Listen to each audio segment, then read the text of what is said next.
Attention. Pikmin Movie. Yeah, so Miyamoto did an interview with IGN, and they were talking about stuff, and the interviewer decided to talk about Pikmin, and it brought Miyamoto on this road where he was talking about how he wants to expand Pikmin, and he says the next Mario is Pikmin. So he really wants to expand Pikmin, and what better time, I guess, for them to do that than now, with, Pikmin 4 came out, and if they really are going to make a movie, it probably would go really well for them, seeing that the Mario movie is such a frickin' success. But here is the interview. So right before what you're seeing right now, this is when the interviewer decides to bring up Pikmin. And Miyamoto says, "And going back to Pikmin, I really appreciate you bringing it up. I spent a lot of time the past 5-6 years really wanting to grow Pikmin. Obviously, a lot of that is focused around Pikmin Bloom, and there was also new Pikmin titles that released. But I wanted to see if there's other ways that we can have people engage and get to know Pikmin that's outside of the population that plays video games, for example. And it really stems back to 20 years ago when we did a presentation where it starts off with, there's a Pikmin next to you. And so on Nintendo, there's sort of like an unwritten rule. Mario needs to stay in the Mario universe, or Splatoon needs to stay in Splatoon. We don't use different characters in the same place. But Pikmin has this kind of unwritten rule where they're okay to appear with other characters."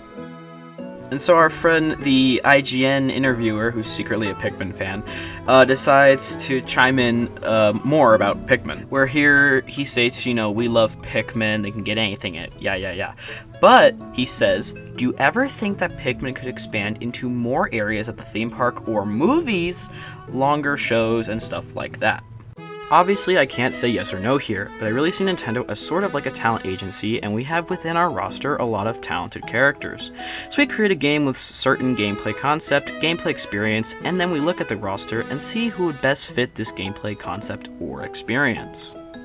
So looking at things from that perspective, I think Pikmin has a lot of potential to be used in many different occasions. When you're looking at small kids, they have a certain appeal for things that are cute, and when they grow older, maybe in their 20s, they start to lose appeal for that. But I think Pikmin has this unique ability to have appeal across a broad range, in that it's still appealing for both younger audiences and older audiences, and in Japan. And so I'm hoping that we can expand that globally, so whether it's some kind of a movie or show, things like that would be really fun. So, personally, I don't think we're gonna get a Pikmin movie. The way Miyamoto says that last sentence, it would be really fun, sounds more like, oh, that would be cool to make, but we're not actually doing that right now, right? He doesn't, specifically say oh yeah, by the way, we're making the Pikmin 87 movie right now, come on down. No, that's not what this means, but in the realm of possibilities, with the Mario movie doing incredibly well for them, the Legend of Zelda live-action movie coming out in 2087 or whatever they said, a Pikmin movie may not be far off. And that kind of excites me. If we do get a Pikmin movie, let's go. I'm excited for some Louis shenanigans while Olimar twerks in a Bulborb. But right now, that probably won't happen anytime soon. So, yeah, that's about it. Goodbye.